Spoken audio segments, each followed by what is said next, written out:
shoulder internal rotation positional isometrics. So if you're doing positional isometrics, what that means is with your shoulder internal rotation, you've got too much gap between, say, your active range and then your passive range. So for me, this is my active range, and then that's using my shoulder. I push down, that's my passive range. I've got about a roughly 10 or 15 degree gap, good. You've got a bigger gap than that. We're trying to close that gap. So that's what this exercise is for. So what we're going to do is, I've got myself a little yoga block here, but you can use anything you want. That's just to make it comfortable, a little bit of a cushion for you. Oh, sorry, a pillow, I should say. So what we're going to do is we're going to get down on our slide. This is on our side. This is called the sleeper position. And we are going to get into shoulder internal rotation. So I'm just going to pull my arm out. I don't want to go too far because I'm going to get into this internal rotation position, but notice here my shoulder, notice the gap here between my shoulder and the block. As I come down, I push, my shoulder stays there. What I don't want to happen is as you push, your shoulder pops up. Not good at all. We want to keep that down. So one way to consider, or one way to think about this is to make sure that as you're doing it, really focusing on that shoulder blade, that scapula, pull it down as hard as you possibly can and keep it down there to keep your shoulder in place. Because what we're doing is we're moving the arm in the shoulder joint. We don't want the whole shoulder joint to move. So I actually like to sort of get that scapula in place before I lay down here, pop my head, and I only get my arm out to about, not quite to 90 degrees, because if I do that, it usually will take your shoulder out of place. So just come out a little bit, rotate down as far as you can, actively, get your other hand, and then push into a stretch about 10 to 15 degrees past your active range. Then you're going to hold here. You just rest here for whatever, 20 seconds, 30 seconds, however long it takes for you to feel comfortable.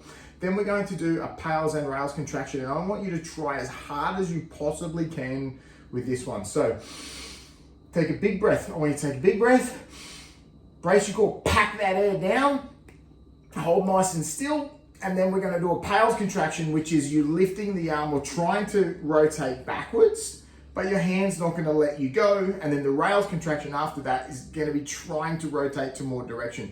Both ways is isometric, which means there'll be no movement. There's no movement that way because your hand is stopping you, and there's no movement that way because you can't go any further. You're in your passive range. Right, so big breath, well, not big breath, get down here. That's my active. Then I'll get to my passive range.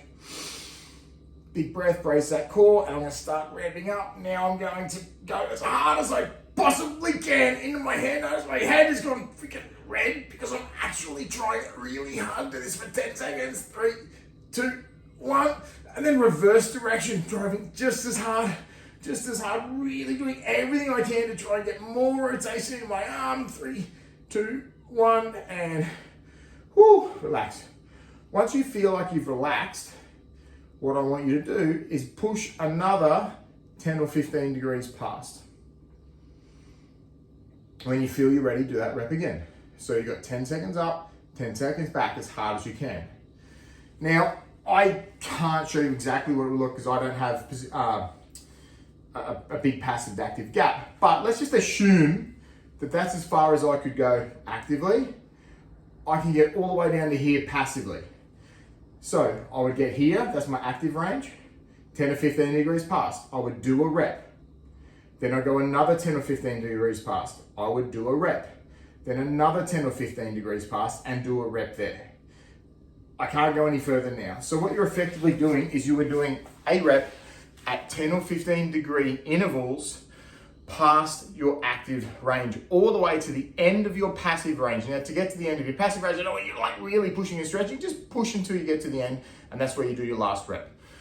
As an example, if you have a 15 degree gap between active and passive, you'll do 3 reps, because you'll get to here, you'll go 10 to 15, 10 to 15, and then 10 to 15, that'll be your 3rd rep and you're done. So 1 rep at every 10 to 15 degree interval. Hopefully that made sense. Please, if it does not make sense, send me a message, send Ashley a message, and ask. Happy to get back to you just to clarify a couple of things. Other than that, enjoy.